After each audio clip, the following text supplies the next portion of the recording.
Now we will install well the working handle. Okay, the first step, we will need to use this rubber to insert here. Please match the second step. We will use the filter foam, put here, and the last step, use this leak-proof strip.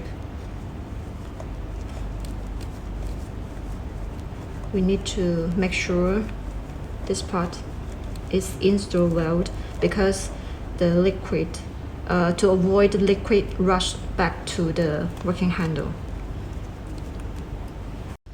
Okay, after the rubber installed well, we will put this handle cap on the working handle like this. Match the position, and the last step, we will use this part and then tie it, and the same operation. Okay.